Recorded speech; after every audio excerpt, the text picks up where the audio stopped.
I have a question about 1 Corinthians 7:12 through 16. My family was discussing that one night, and um, we determined that it doesn't mean that there's a salvation situation here, but what does it mean that the spouse or child is made holy because of the believing spouse or parent? Thanks a lot. Bye. Yeah, a really good question. Let me read the text for those who are unfamiliar with it. Paul says in 1 Corinthians 7, beginning in verse 12, "To the rest I say, I, not the Lord, that if a brother has a wife who is an unbeliever and she consents to live with him, he should not divorce her. If any woman has a husband who is an unbeliever and he consents to live with her, she should not divorce him.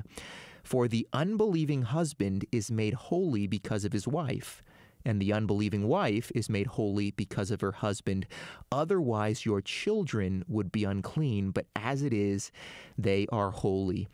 Now, it seems like in the context of 1 Corinthians, the Corinthian church had probably reached out to the Apostle Paul. There had been some sort of communication where they had a question about, how do we treat our unbelieving spouse? What is the relationship to the Christian, someone who's accepted Jesus, but they're married to someone who doesn't embrace the faith? And under the Old Covenant, in the Old Testament, if you remember, in places like Ezra chapter 9 and Ezra chapter 10, the people of God were rebuked for being in these mixed marriages. Their children were not treated as a part of the visible family of God, if you will, the covenant people of God. And so this was probably a really big question on the minds of the Corinthians. What do we do with our children and with our spouses who aren't believers?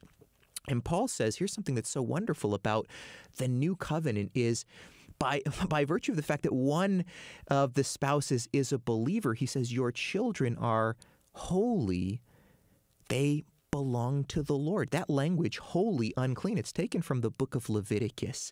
That which was holy had to do with the temple worship of the Old Testament. It belonged to the Lord. And Paul, this really is an encouragement for them, but an encouragement for all of us also if we have children, to know that our children belong to the Lord. I sometimes hear Christians, refer to their kids as vipers in diapers, that kind of a thing. It's like, oh boy.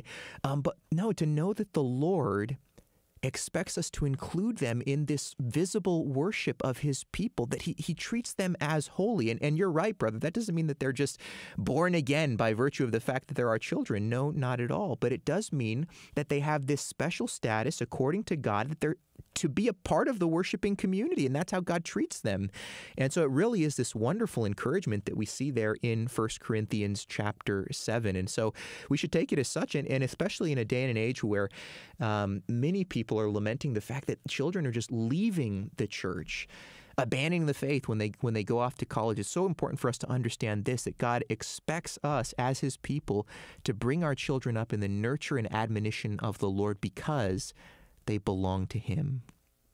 We've actually got a great resource on that topic for Christian parents who might be concerned about their kids' faith, and will they remain in the church, remain in the faith, or will they try to leave the faith? And you can find that at our show notes page at corechristianity.com, something that all of us as moms and dads need to be praying for diligently. Hey friends, thanks for watching that video. I trust that it was encouraging to you. Please be sure to subscribe to our YouTube channel if you're looking for more great content coming from Core Christianity. And if you haven't done so yet, would you give this video a like? It's one of the ways that we can continue to get the word out. So like this video and subscribe to our channel for more content. May the Lord bless you.